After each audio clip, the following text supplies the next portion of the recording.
I'm William Meyer, and I did serve 30 years, 3 months, and 8 days in the United States Air Force as an enlisted person, rising to the rank of Chief Master Sergeant. It was a good experience, the military, for me and my family. We worked hard, we played hard. I started out, I was a farm boy in Minnesota with 7 brothers and sisters. We milked cows and baled hay and all the things that sharecroppers did back in the day. So, we started working from a very young age, 1-room schoolhouse, no plumbing, 1 teacher, all 6 grades, outhouses, you'd carry the water in, got a good education. I've got sisters, it's a doctor's degrees and a couple masters and some bachelors. And so, education, albeit from a 1-room schoolhouse, you can, if you plug through it and work hard and stay dedicated, you can do that. And it was good growing up like all the rest of the farm kids in the late 60s. I didn't know anything about the Vietnam War. We lived in a cocoon in this small rural farming community in Minnesota. But sure enough, the letter came in 1969 and says, you're going to have to come down and take a physical for the military.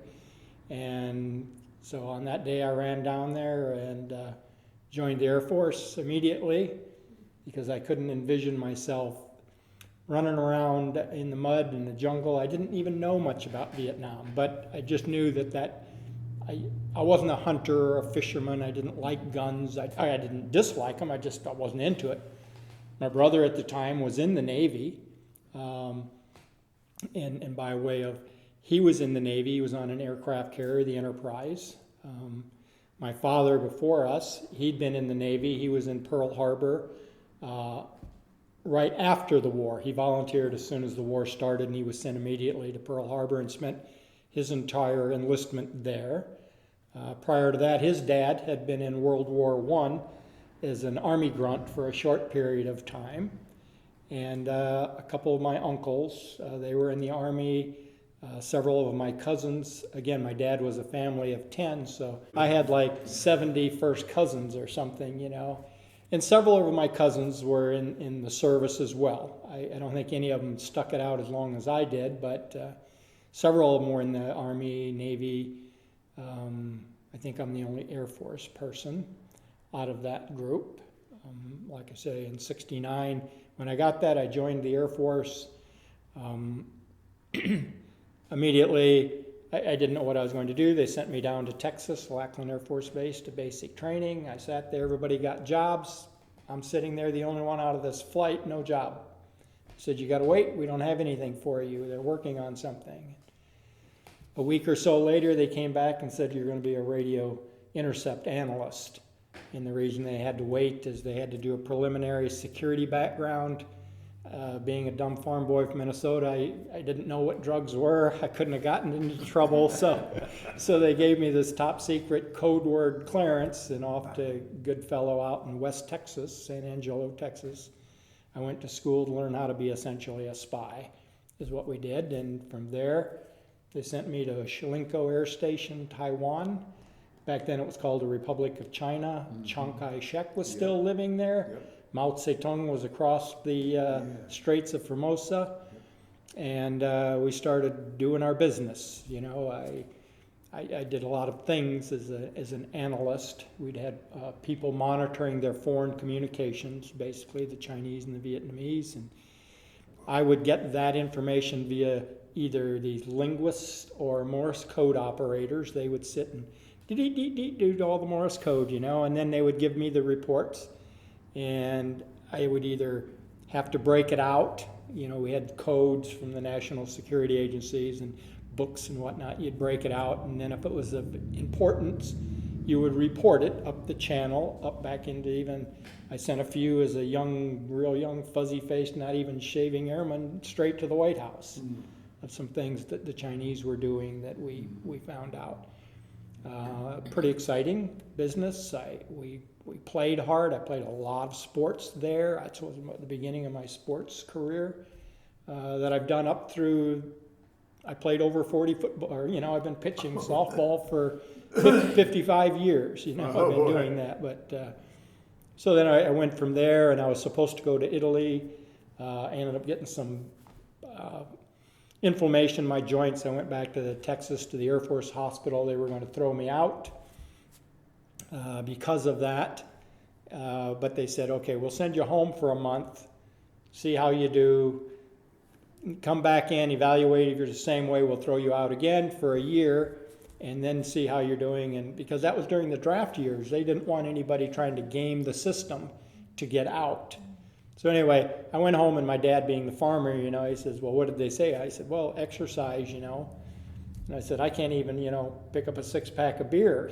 Says, my arms wouldn't work. And he says, well, I got something for you. He says, he put me on an old tractor, the M Farm old tractor, and put me out and put us out on the corn rows, and I'm disking. Unbeknownst to me, it actually worked. I went back there. They had canceled the Italy assignment, but they gave me Okinawa. So I went to Okinawa, and I worked with a little bit with the old SR-71s. That was a spy bird, the blackbird, and then the RC-135s. They were essentially, they had airborne linguists, Vietnamese linguists on board, and they would fly up and down the Vietnamese coast, monitoring their communications, and then they would tell you if Vietnamese MiG jets were coming out to engage our fighters, that sort of thing.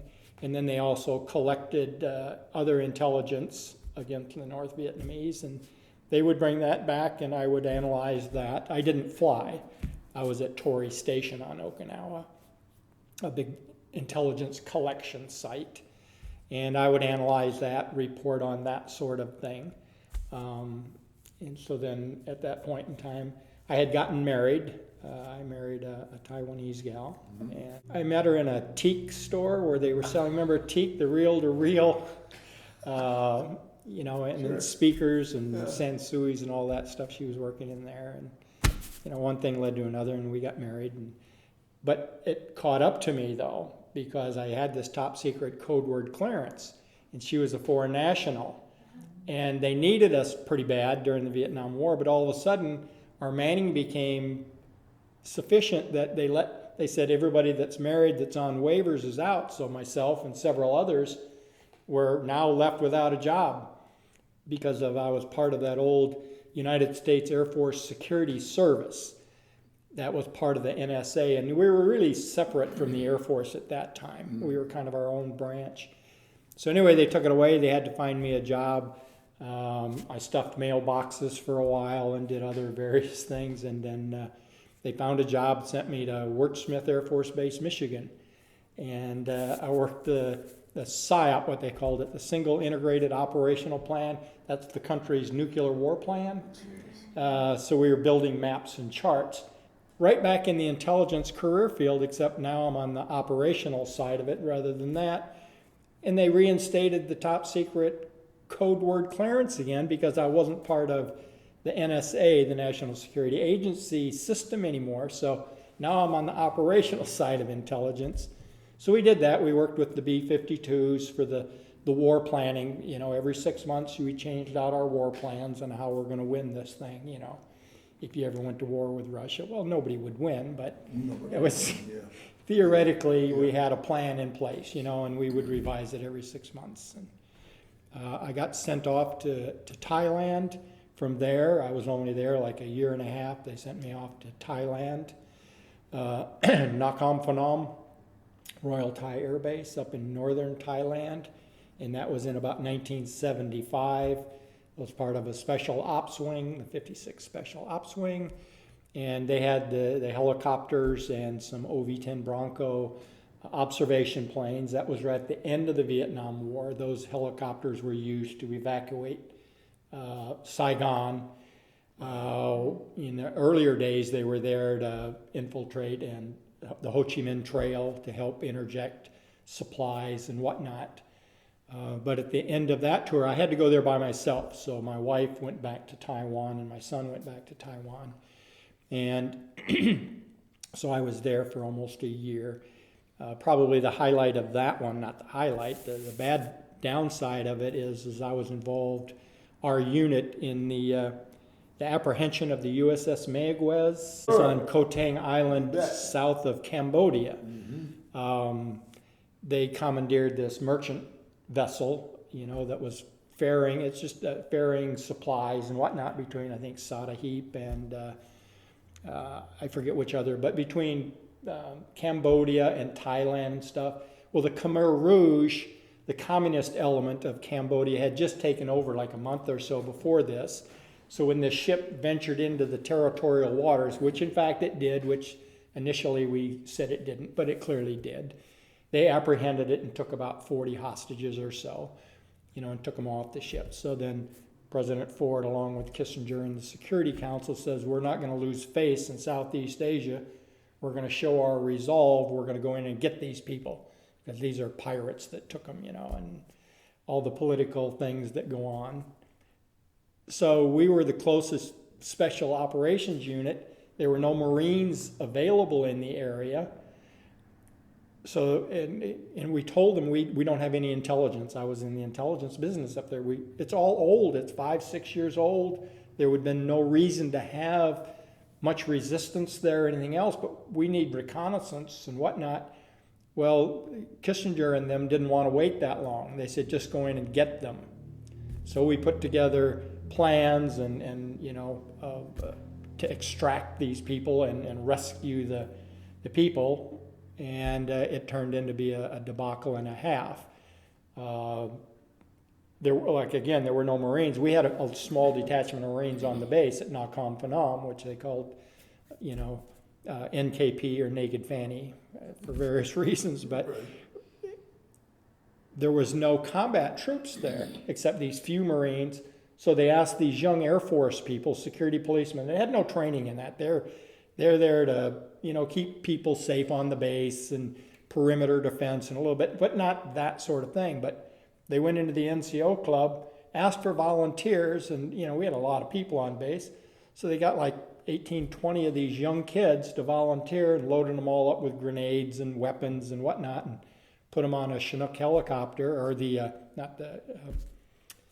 Sea Stallions or the CHH-53s and the HH-53, the Jolly Green Giants. Mm-hmm. They headed all down there, these choppers, to offload, to provide security. Well, they were about an hour out, and one of them threw a blade, and that chopper went over, and they all died instantly, and they couldn't even retrieve them for several days because of the munitions blowing up and whatnot. So we lost like 23 people, the crew, and these guys, before the conflict even started, and there was only 40 that we were trying to rescue, but that's how it basically sort of started.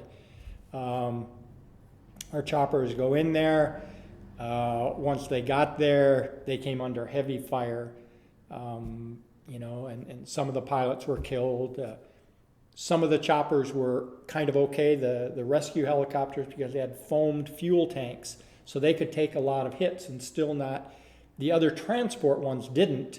So when they got hit, they crashed, and some of the pilots died, and some of the crew members died. Some were pretty heroic.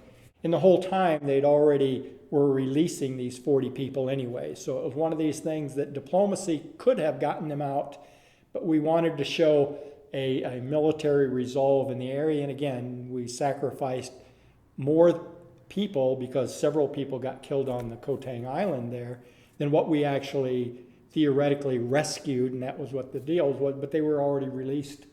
They were already being released, so it was kind of an ugly situation, the worst for me, because I knew, I can't even remember what their names are, but the little goofball airman that we had on the base that became a hero, he had goofed up so many times. A real young kid. He was a photojournalist, and he was supposed to go out with choppers and film action and whatnot that's going on. Well, he had goofed up so many times, his boss had told him he wasn't leaving that base again until the end of the tour. He wasn't going on any deployments anywhere because he had screwed up so many times. Well, all of this happened so fast that his boss wasn't on the base. And he said, well, I'll go. And he says, but the boss said I wasn't supposed to go, and they needed bodies. He jumps on there. When he gets down there, they shot off his camera equipment, stuff got all shot up. So he didn't have anything. He wasn't carrying a rifle, but people are screaming and hollering. They're running around there. He picks up a couple M16s, rifles, puts them on semi-automatic, and he's just stood up and he started like John Wayne, giving cover for everybody. And these guys all, so you never know who's going to be the hero. It was a sad situation, but that's kind of how my northern Thailand thing. I'd been there deployed from Okinawa before during like B-52 linebacker strikes. When we were bombing the north, I was part of that as far as planning for it. So that's how I sort of got my Vietnam Service Medal, was in Thailand during that portion of the war, because I'd been there long enough. So when I got done with that that NKP thing, they sent me to Wheeler Air Force Base in Hawaii, and I stayed there for 6 years. And I worked with the Air National Guard, and we were air defense of the Hawaiian Islands. So that portion, that 6 years, was really, really good. When I left Hawaii, I went to Omaha, Nebraska, got back to the American way of life and stuff there. I worked, at Strategic Air Command headquarters, and I was a naval analyst, and I was keeping track of Soviet ballistic missile submarines, where they were floating in the Pacific and Atlantic. But I did a good job at that, and I was one of the 5 people in all of the Air Force, enlisted intelligence guys that got picked to go to the Defense Intelligence Agency. There was a senior enlisted intel program, strategic intelligence, a master's level program. I didn't initially have that compelling reason to serve. I had to do something when I got the draft notice, and then I got in there, and then it was through my own volition. I liked it. When I could have gotten out, I really enjoyed the business I was in. I liked all the travel that I was getting to do and do things. And I enjoyed the camaraderie of the other, and again, I was so involved in sports and stuff, and that offered all of that opportunity to, like I say, work hard, feel important that you were doing important work. You could look in the mirror and you knew you were doing something important. That's a pretty compelling thing for anybody in any line of work. When you can look in the mirror and you can say, I'm doing something that's important. I think my sons saw what it did as far as a career path of allowing you to be a responsible citizen, do something for somebody else other than yourself. It is a job, to be sure, as well as a calling. They went to college for a little bit, didn't particularly care for that, and I wasn't pushing them. That's an expensive proposition if you're not committed to it. Your son is in the Air Force? Yes, I've got he's like 25 now. He's heading off to Ramstein Air Base. He's followed me around. He's in the intelligence business as well. Lackland, good fellow, and then he went out to Beale Air Force Base. He's a geospatial intelligence, which is, infrared, satellite photography, these drones. He does all of that. He's been deployed to Afghanistan and back, and now he's going to Germany. And I've got a younger son that, these all graduated from Red Hook here. My other son, my youngest one, my 20-year-old, he's going in this December to the Air Force. He's going to be an airborne intelligence, surveillance, and warning technician flying airborne intelligence. And my wife, I met her in Germany. She was a young airman. She had graduated from Marist College here locally. Grew up in Statsburg. And went to Marist because that's where her dad's taught as a professor there. And I met her the first day she got to Ramstein. I got there the same day, and one thing led to another, and we clicked, and we've been together ever since. So my wife was Air Force. Even when she left there, and we went back to Texas. Subsequent to that, she went into the reserves for a year or so. So she has 5 years of Air Force time as well. There is a very common bond in the military. That bond is, you don't get friends. In the military, I truly always said I don't really have friends. They're military acquaintances because they come and they go, but you have a common bond because you've all done that. You've had to make moves where all your curtains are useless, and you sell off your junk because you can't ship it all, and then you start over again. Well, everybody's got that same thing. Everybody goes to that same commissary, that same base exchange and buy the same sorts of things. So if you go in their houses, you've got the same rice cooker as they do, and they're military acquaintances because you come and then you have an overlap with them for maybe a year and then they're gone and then you go again. And so it's tough to call them friends because you worked with and got close with thousands of people, yet you come and you go, and there's very few, and there is a select group that you do constantly stay in touch with. For that group in Taipei, Taiwan, we've had a few reunions. It's like yesterday when you get back with them because you shared those same experiences for the first time and they were very vivid.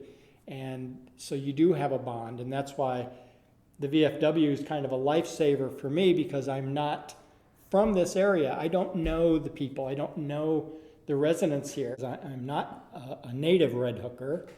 When I first got here, I went there, and there's some shared feelings on how things work and commonality amongst you. So you can, that's where that friendship sort of comes and that camaraderie. It's not like, going to high school with this kid and blah, blah, blah. All of those people, I don't relate to them anymore. That just seems like it was a separate lifetime where this military thing, I can go into almost any post or any military installation and you can relate to that person and they relate to you, and that bond becomes pretty quick where you can relate to them because you've got similarities in purpose of mission. You're all doing the same thing. You're fighting for the same orders or whatever. Doesn't mean you believe in them, but you have commonality of mission at least. So meant a lot, over all of those years. So, Commander to be, what is your mission for post 7765 coming up in the next 5 years? Survival. Why should it be survival if there's such a strong immediate bond with so many people? Not enough people left. The VFW rose out of World War II, and that VFW was huge across the country. There was millions of people, most of which came back and then they joined these facilities. My hometown, it was in this town, it was about like Red Hook, not the little town where I went to school, but the next one over, where my dad was a member of the VFW, the Honor Guard, just like me. I saw that. He always gave back on Memorial Day. He always gave back, and that had an influence on me, to be sure, because they were fun to go to those events, and see that and pay homage to those that had fallen and that sort of thing. That VFW was huge. Saturday night dances, thousands of people coming into this place. Dinners, weddings, every weekend. We volunteered to do those. My parents, and my mother would cook in there and they would volunteer, and it was a community thing. Slowly, as those World War II vets died away, they weren't being replaced. The Vietnam vets, our era, didn't join the VFWs because we, coming back, I came back once from Southeast Asia, and you had to wear your uniform. You didn't get off the airplane. You looked for and I wasn't the only one, everybody else did too. For the very first bathroom you could find to get out of that uniform, you'd carry your little bag that you had, that one set of clothes that you could change into. Now you couldn't hide your haircut, but you were not looked at favorably back then. Well, today you sort of are, but that thankfully has changed. But the VFWs kept shrinking because those veterans didn't join. The Korea War veterans, there's a few, but we've only got a few in the VFW. And none of the Iraqi, Afghani young kids are joining VFWs. They just aren't. VFW tries to provide for the community the best we can, then extend our offerings to the community. It would be sad to have a Memorial Day and not have a VFW that could put it all together and do that, where then all of a sudden these people are forgotten. And so our mission is trying to do survival.